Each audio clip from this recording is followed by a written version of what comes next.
Hello and welcome everybody. Welcome to the live session on Mastering Candidate Experience. Welcome to my co-host of the Ask a Recruiter series, Mr. Lucas Sender. Hi, hello everyone. Hoi zusammen. Hi, Summer. It's Friday. We've almost made the long weekend, so well done to all of you for hanging in there. I know me and Lucas are ready for it.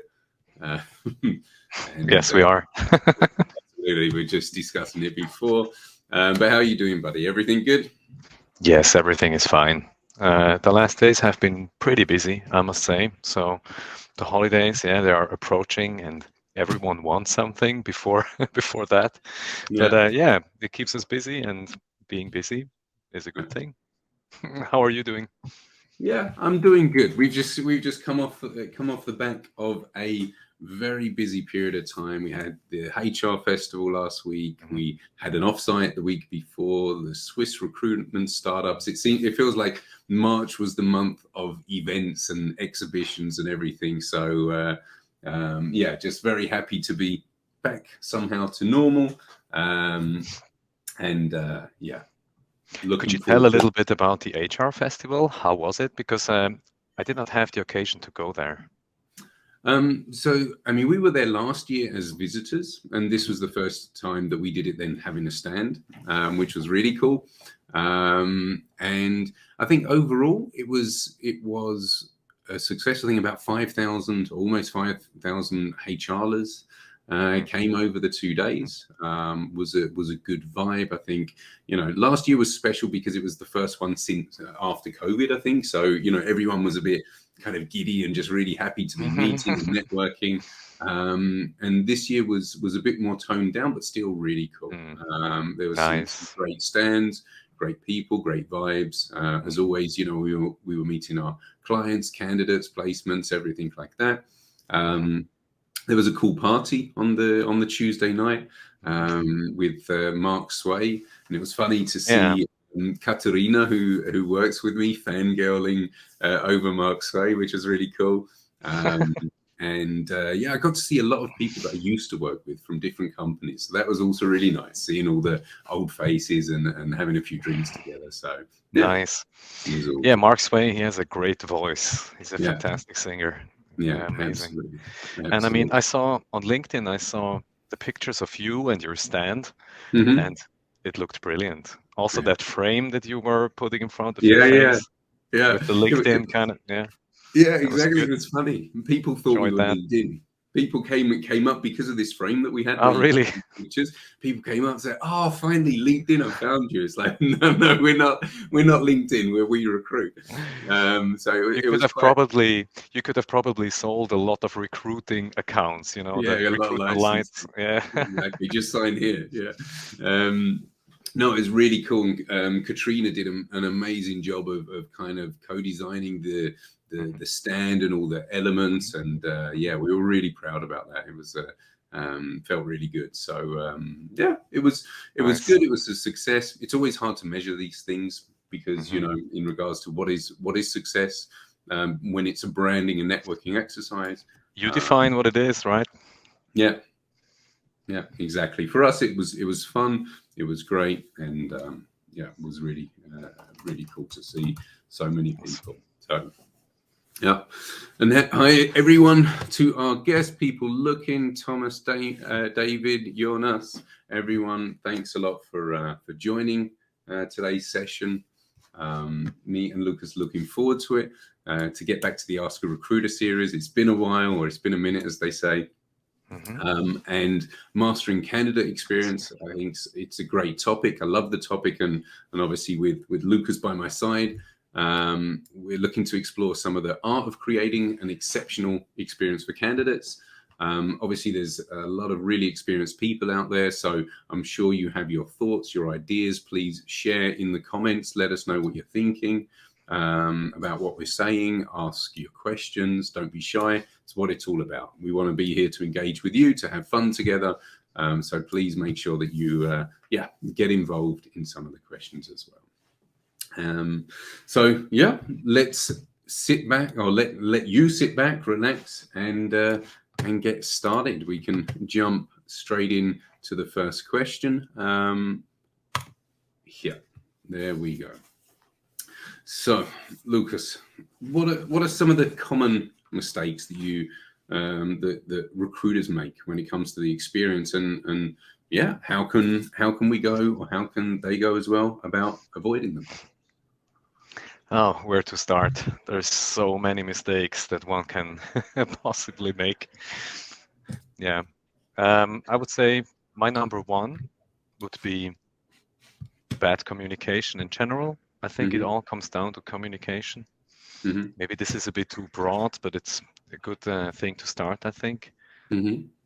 What I try to do with the candidates of Rockstar Recruiting, I always try to be very transparent about everything. It can be like when I have a client, a company that's hiring, and it just takes a lot of time because of XYZ. Maybe they have a certain bottleneck, or they have to wait for like for a new budget or whatsoever.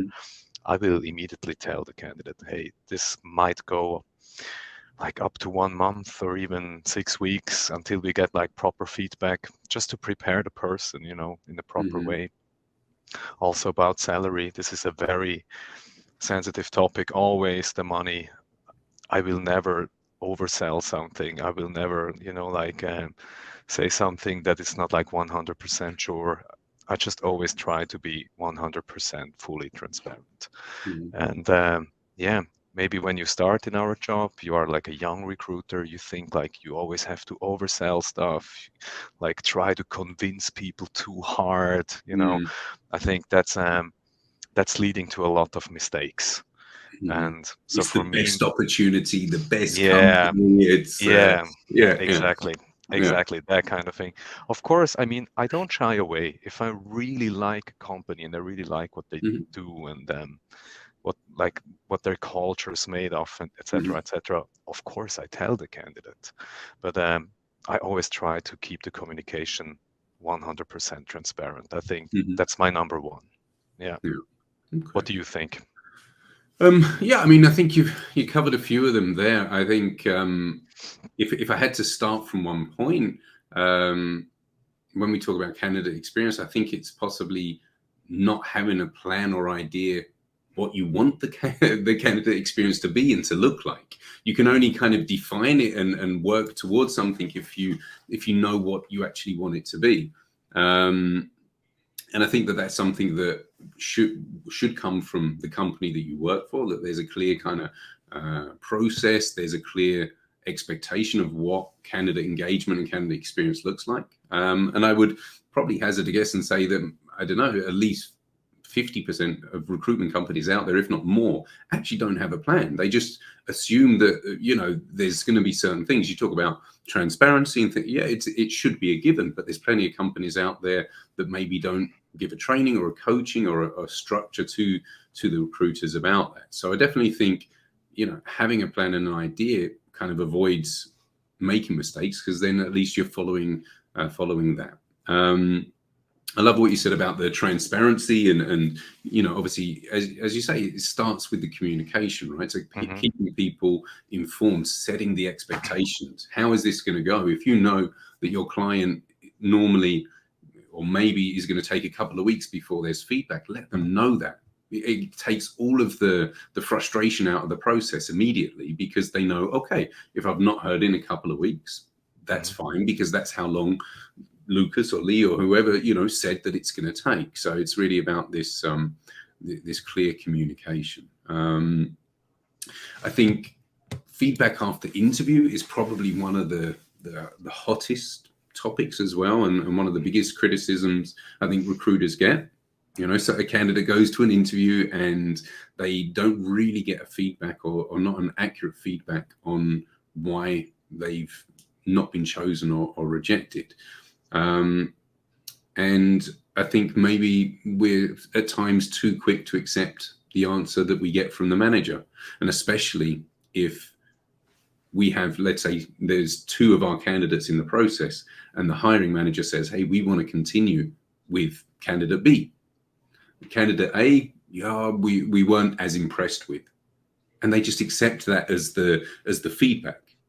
Now they've got to go back to the candidate and give some kind of constructive feedback as to why they've not been selected, and they have no information. And so I think it's also not getting too excited about, okay, my candidate B is going forwards, excellent, you know, we're getting closer to a placement, but what about making sure that candidate A goes away with a positive impression of the company, has a good candidate experience with that company, and can then is still going to be positive about that company, perhaps for future or other positions. Exactly. I have a principle that refers to what you just said, and the principle is called always leave the door open. It's one of my number one go-to principles within my profession. I mean, it goes with companies, but it also goes with the candidates. So the best experience that I can deliver a candidate is that even if he or she gets the rejection from a process, he or she will still recommend me to her network. And this is like the goal that I have. So I can create a candidate experience of trust, of transparency, also of humor, by the way. I think that's also a very, very important aspect to candidate experience, humor. So that the candidate just keeps on returning, even though the process didn't go the way that we all wanted it to be. And this is the goal that I'm always aiming for. So when I have like, a process that didn't go well, the candidate drops out, I always want to have that door open so that the candidate always can come back and say, okay, it didn't work out this time, but with Lucas, it's a good relationship I'm having, like a good professional relationship I'm having. He really understands me, he understands my needs, he understands my interests, and I will just keep coming back to this guy, and I will even recommend him within my network because, I can trust him. Yeah, I mean, talking about recommendations, how many recruiters ask for a recommendation from somebody they haven't placed, and they probably feel that they can't, they don't allow themselves to because they weren't successful in the end.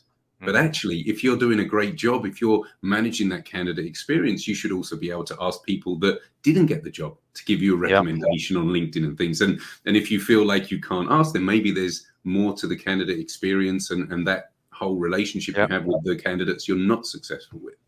Exactly. I think many of us focus too much on the placement, on the final result. But I think instead of doing that, also when you look at KPIs for recruiters, by the way, I think it's exactly the same thing.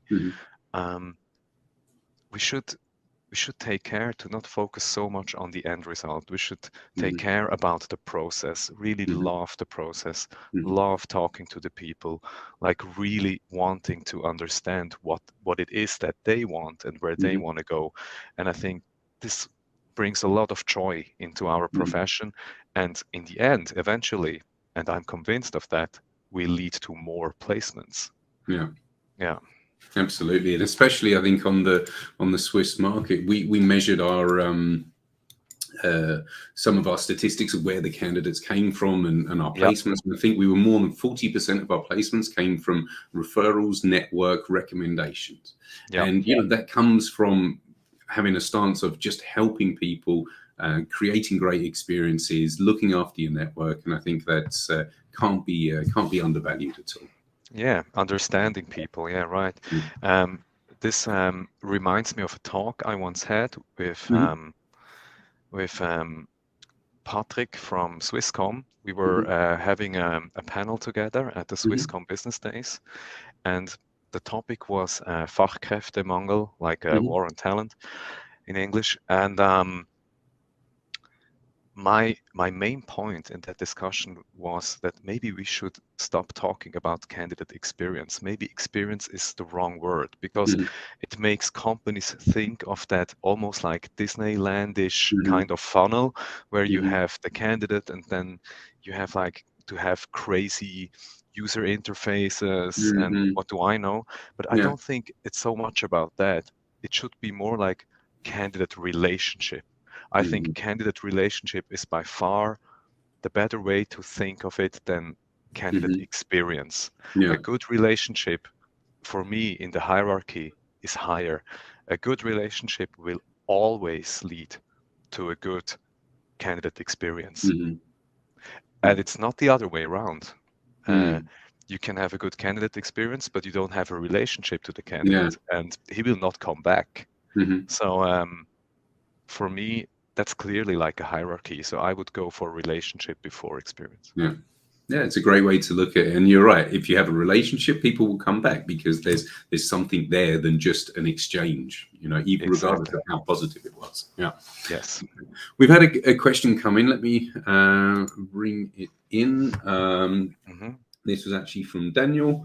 Thanks, Daniel. I think there's something with your LinkedIn settings of privacy, which is why it comes up and says LinkedIn user. So just like Daniel, please feel free to add your questions and comments in. There's also, just before we jump to that, somebody said, love that candidate relationship. So thanks, Carmel, for that. I totally agree. It's a great coinage. And the question is about captivating candidates' attention. Obviously, I guess it depends on which part of the recruitment stage, let's say. But unless Daniel writes into the chat exactly which stage, or if he's talking about continuous captivation, what would you say about captivating candidates' attention? So when I read this, I have to think of what we call candidate commitment. So it's like, is the candidate committed?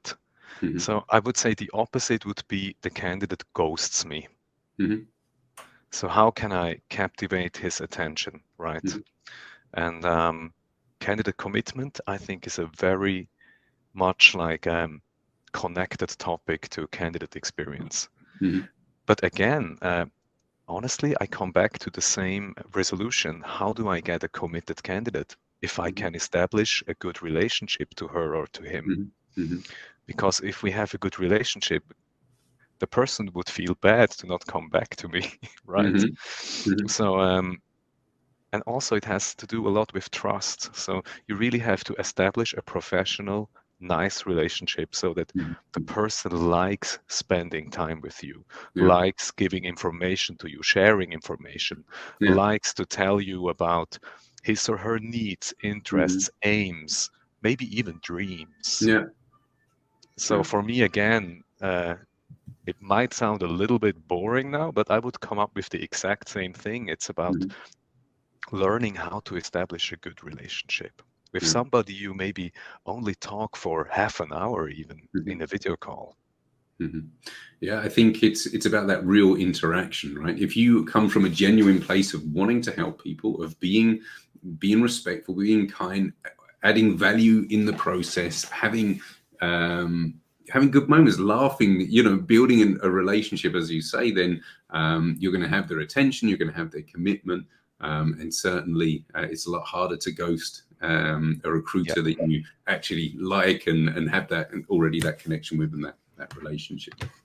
I think humor is in general a great tool for that, to establish a good relationship. If you can laugh with a person, you kind of reach that certain level where you like each other. It's like you have something that you can share, that you can laugh about, something that's funny. And I really like that. Of course, it doesn't work with everyone. There is always people like who like to have a lot of distance, like more distance than others. And of course, it is our duty to notice that, like, how is a person communicating, how much distance is needed, and if you notice that a person really appreciates a lot of distance, then of course it is my job to keep that distance. But in general, like in most cases, a good laugh, finding out like what are mutual interests, maybe even aside from the job, maybe we share a passion for Star Wars series or for games or for a certain sport or whatsoever, it always helps. Yeah, there's always a connection there. I think there's also some statistics about reaching out to people, whether it's on LinkedIn or wherever, using humor, that actually has a really high level of engagement and responsiveness. Because, I mean, I think life is boring enough most of the time without without making everything just bland or 0,5%, as they say. So, We've got another question come in from Beatrice. Thank you, Beatrice. And I don't know why these are coming up as LinkedIn users, but from our point of view, how much influence does the corporate culture have on a candidate experience? You want to go first, Lee? Pardon? You want to go first? I think it depends on, if we're talking about from an organization point of view, I would perceive that rather than an agency point of view, that question is more focused. Correct me if you see it differently, but I would imagine that's a reflection of an organization's recruitment process and how the candidate experience is. And I think that, of course, the corporate culture is going to have an impact because the candidate's going to be going through that process. They're going to be meeting the different hiring managers, going through the different steps. I think also the recruitment process itself is going to have an effect and an impact on the candidate experience. Mm-hmm. And just like what you were saying with humor, it can be that if an environment is really professional, really hierarchical, let's say, very structured, that for some candidates, that's going to be exactly the kind of process they want to go through. And if it's more of a lot more casual and things like that, for others, that's going to be something that kind of resonates with them as well. So I think the culture of an organization is going to have an impact on the experience, how they are treated in those interviews, in the different steps, how the communication comes, because that's also part of a corporate culture of a company. How do we communicate it with people? In Switzerland, are we immediately per do? Are we first name basis? Are we friendly, warm, welcoming? Do we participate in active listening, really giving the candidate the room to talk, to present themselves? Or so it has a massive impact. But what something you would add to that, Lucas? No, I think I can just emphasize again. I think it's two sides of the same coin. It's so strongly connected and definitely correlating. I mean, if you have a very stressful corporate culture, like strongly numerically KPI driven, people are, out with their elbows all the time. You will reflect that to the outside. You will reflect it to your clients, because you will always not be pushy, push for the deal, push for the end result. You're always calibrated, but not on the moment. You know what I mean? And people will know this, and people will start to distrust you and or mistrust you, and they will feel like you're not being 100% honest to them, and that you are kind of following a certain agenda. And I think it's very, very dangerous if you have a culture like that. And the opposite, of course, occurs when you have a very nice culture, like a good culture where you have strong teamwork, you have good values that you are mutually in your team are trying to carry forward. And when you have that, people know this. You have a very different charisma. You have a very different way of communicating, of talking. You can really captivate people that way. And I think the culture is super important. Yeah.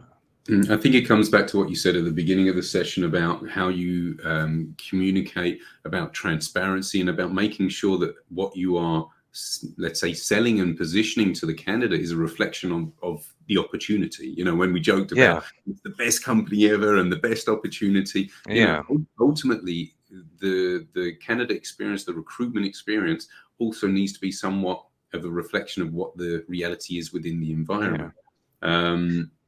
And setting those expectations as well towards the candidates, especially if you as a recruiter are very different from in the way that you're handling the people compared to what they're going to experience in the process. So maybe share that with them, help them mentally prepare for the fact that it's more formal, or it's like this, or this is how the manager is, or however. So I think the corporate culture always shines through its people. It doesn't matter if it's for an in-house recruiter or for an agency recruiter. Doesn't matter. All right.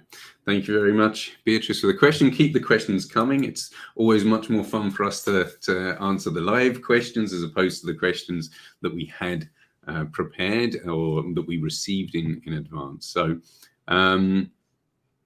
let's go to the next question. Hold on one second. Here we go. So how can recruiters personalize the candidate experience to make candidates feel valued and engaged in the recruitment process? To make it a personal experience. Yeah. Yeah, I think I've already mentioned some things like find mutual interest, find mutual topics that you share. Yeah. You don't have to be super personal about that stuff. It can be something just like, I don't know, like it can be pop culture. I really like pop culture. I'm absolutely the pop culture guy.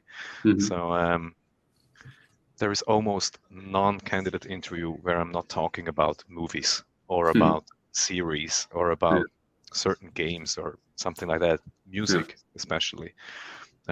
It's just my style. It's just what I do. Maybe somebody else would talk more about travel or sports, like certain sports. But I think that's a good thing because in the end, yes, we all want to have the candidate to get a job, but in the end, it's like humans talking to one another. And we should also put human into the conversation and not just zeros and ones. But that's your way of personalizing the experience. You make it personal. You get to know the people, not just about from a career point of view. What do you like? What do you do? How do you have fun? And then engaging with the person. And I guess it comes back to, well, that's probably going to be the running theme and thread, or the rote Fader that they say about this kind of relationship, the candidate relationship. I think, for me, personalizing it is really about supporting the person on that level. So personalized feedback. How can they improve maybe certain things that I've experienced during the interview and the conversations? Is there answers that they've given that haven't really convinced me? And if they've not convinced me, they're not going to convince my clients. So let me help coach them on that answer.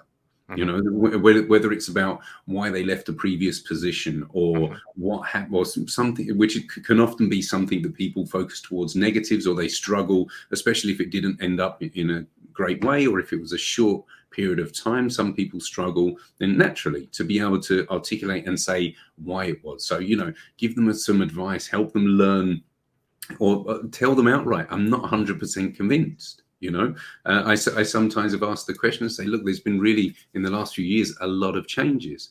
If I'm the hiring manager, how would you explain that to me in a way that I'm left convinced that that this is not a negative thing?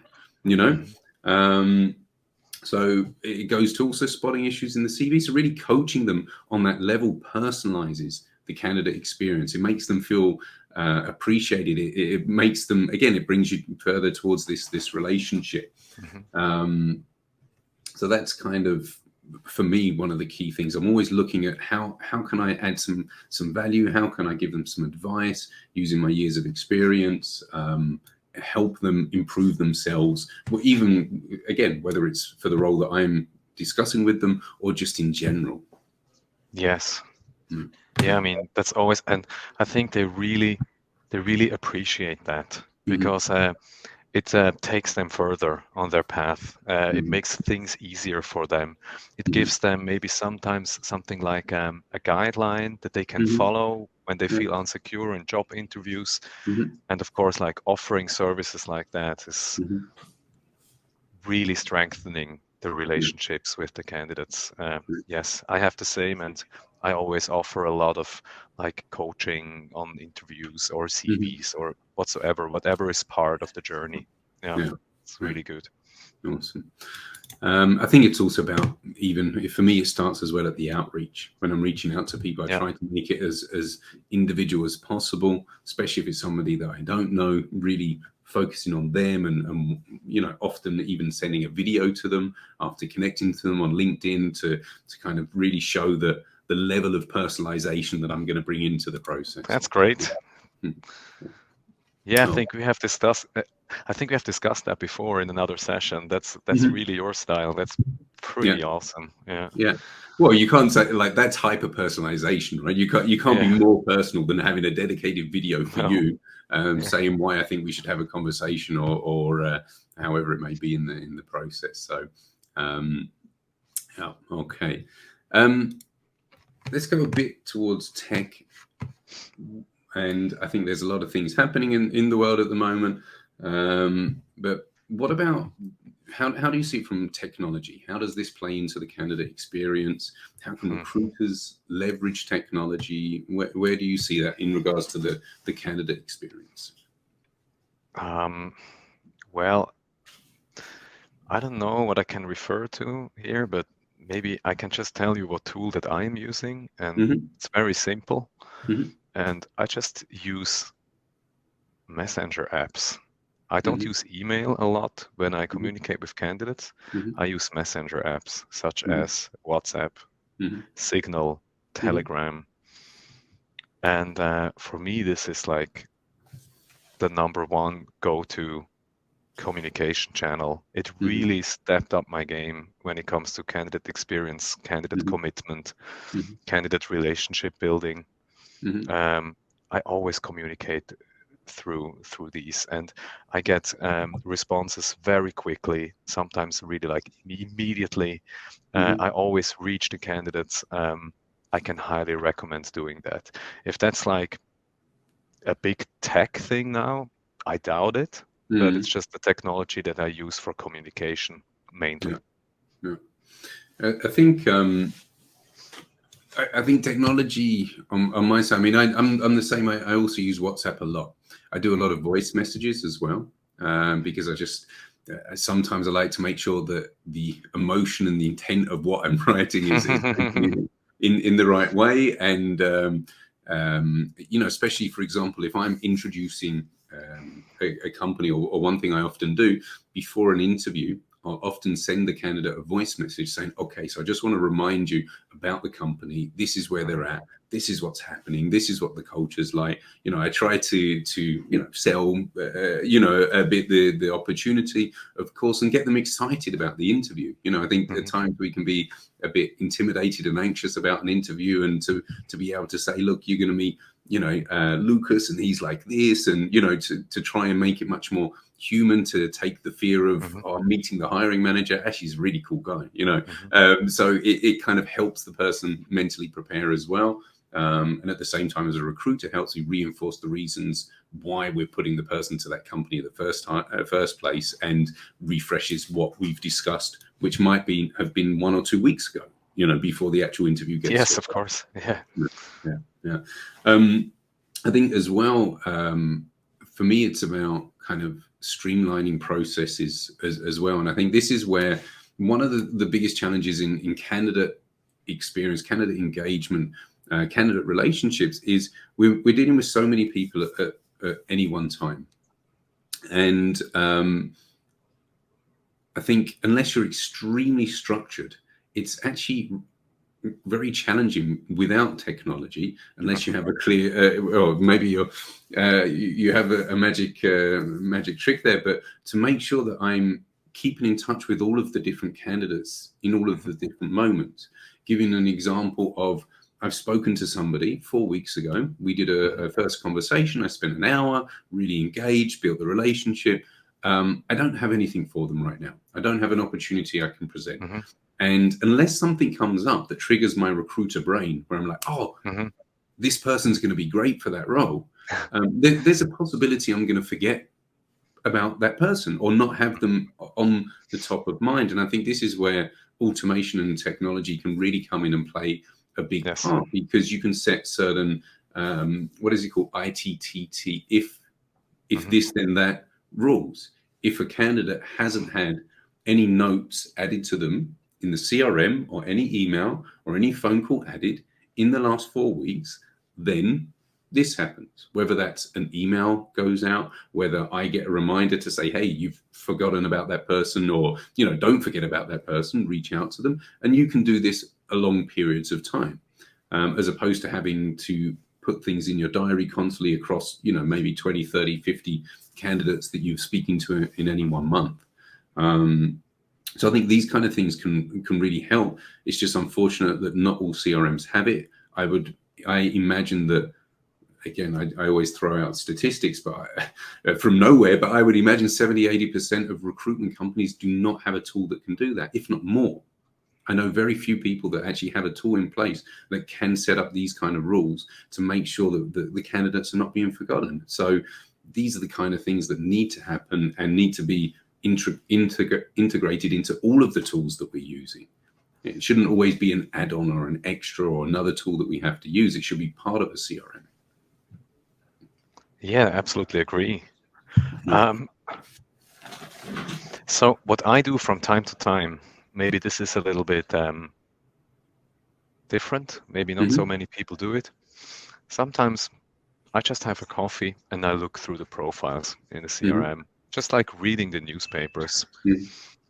And this has led to many placements because, you just discover talent that you have forgotten about.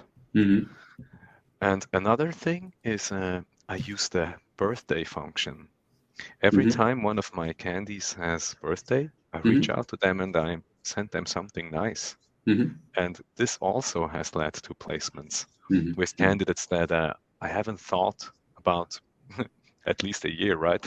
Yeah. So these two practices I can highly recommend. Just read your CRM as if it was a newspaper from time to time, and congratulate your candidates to their birthdays. Something my old boss did all the time. He even had like physical cards that he was sending by snail mail to the candidates with a signature, like a really old school style. And everyone always said, so my old boss's name was Hans, and everyone was like, hey Hans, we really appreciate like your birthday card every year. It's something like maybe the only thing in life that we can count on. So this is pretty cool. So it's just two little tricks that can help. Yeah, absolutely. I love that. I do that as well a lot, and I love the fact that LinkedIn has that feature of letting you know whose birthday it is. I send a lot of people messages and wishing them well, and it's a great way to kind of touch base again and connect. So it's a great bit of advice.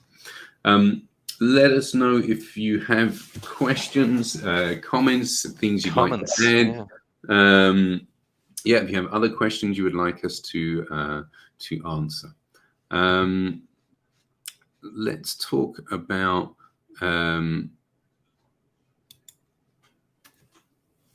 principles.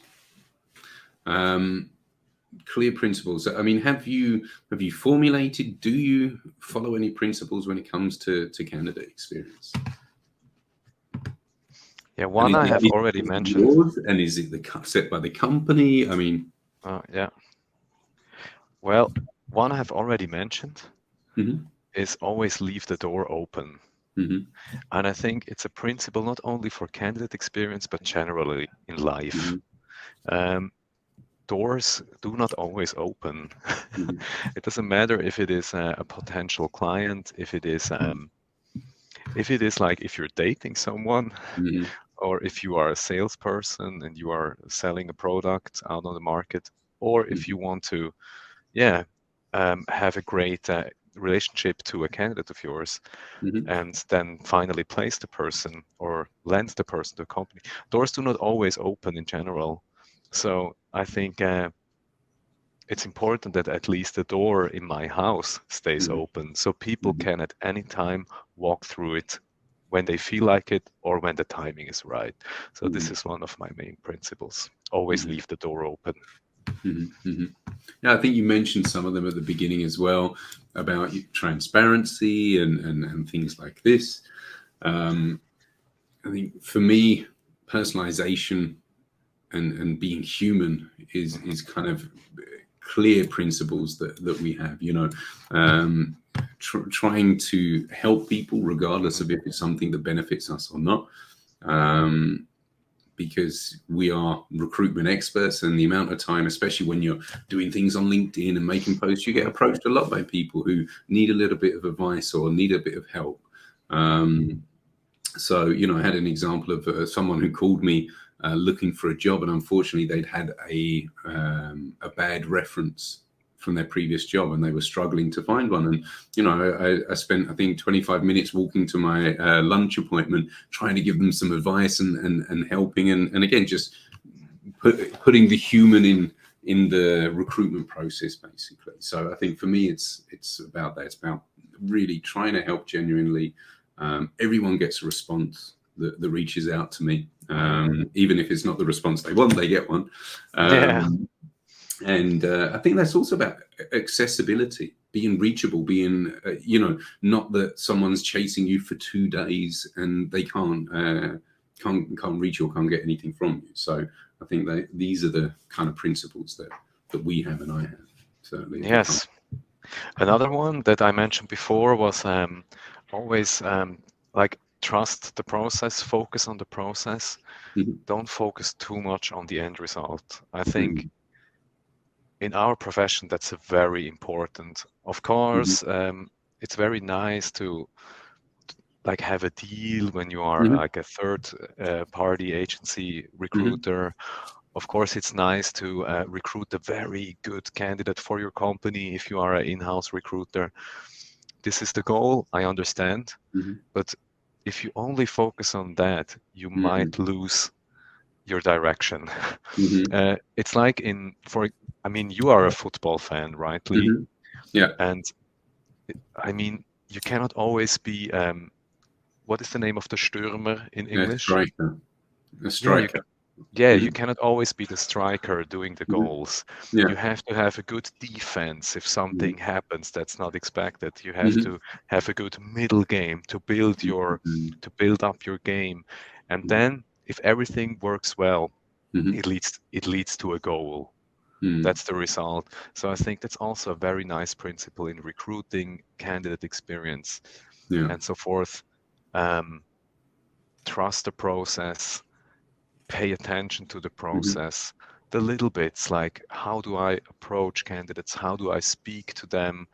How good am I at following up? Maybe focus more on those little details and try to improve there as a recruiter instead of saying, I'm going to do 5 placements this month, which is a very high goal, and you might fail to 99%, and then you are disappointed, and it will lead you like into the downward spiral.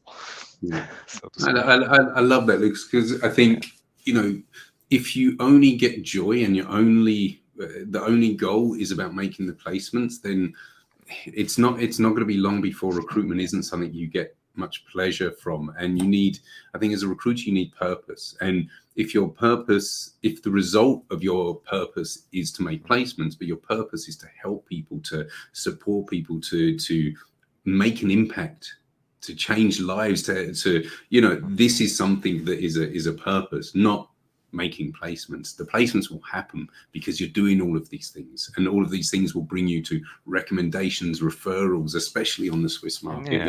With vitamin B, I think most people, LinkedIn did a poll, and I think in Switzerland 40%, whatever it was, said they got it through their network. So voila. Maybe you just brought me to something. Maybe a good KPI would be, how many referrals can I create, or how many high quality referrals can I create within half a year? And that would be very interesting to track. That is an awesome KPI. Imagine, rather than saying how many CVs did you send out, how many candidates got referred to you, and then how many of those referred candidates ended up getting placed. It's something we see because we're recruiting not only recruiters for agencies, but also talent acquisition and HR. And so often our candidates end up becoming our clients, even if they've not been people that we've placed because they had such a great experience with Cutter and with Vanessa. So I think there's so many KPIs around, how many of your candidates came back as a client afterwards. Things like this would be amazing to measure, and things you could be as an organization really proud about. Yeah, I love that. And just to draw the circle back, the question, I think it was coming from Beatrice about the corporate culture. You have to have a culture in your company or in your agency that makes that sort of KPI possible. If you have a culture of like in an agency that's only about how many people you contact on LinkedIn or how many CVs you send out by the end of the day, you will never be able to establish that kind of relationship, and you will never be able to generate that amount of referrals. So I really like it. I mean, KPIs is not something that I think it's such a topic in recruitment and on different levels, and I've always been focused more towards ratios rather than kind of KPIs. So, how many CVs do you send to get an interview? Because that says how good are the CVs you're sending, not have I reached the amount of number that somebody thinks, okay, you should send 10 CVs this week. What if I don't have 10 good ones? Like, absolutely agree. So it goes away from being a quality recruiter or doing the best job, let's say. So I always went for CVs to interviews, or how many positions do you need to have to make a placement? Yes, all focusing towards quality. But I love that. How many referrals did you receive? That's a great KPI, and I think you could even make a competition in most companies to say the person who gets the most referrals gets an award of some sort. That would be awesome. Love that. And just think of how your network will be growing. This is also for you as an individual. It's something that's highly attractive to pursue, I think, in the long term. Yeah, absolutely. Okay, so we're slowly coming towards the end. Maybe one last question to bring in here, and perhaps in case. Hold on one second. In case you have other questions from the people watching, please let us know. But talking about measurement, because I think this is a tricky one, about how to measure the effectiveness of a candidate experience. Referrals. That leads us straight into this. So referrals is a great one. How else do you guys measure the candidate satisfaction? How else would you recommend and think that we can do this? Because it's not easy. I think we do not specifically do it.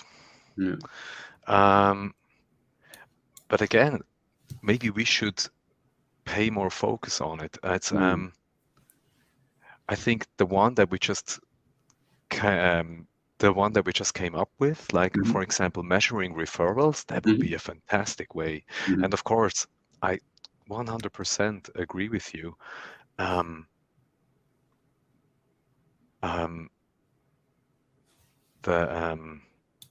Sorry, I think I just forgot what I wanted to say. No problems. I was going to say, while you're thinking of it, maybe to give you a moment to think, perhaps, I mean, some of the things that, obviously are typical and traditional when you talk about measurement, of course, is a candidate satisfaction survey. I mean, that's a little bit kind of boring, I find. I wish there was a more innovative way to be able to do it.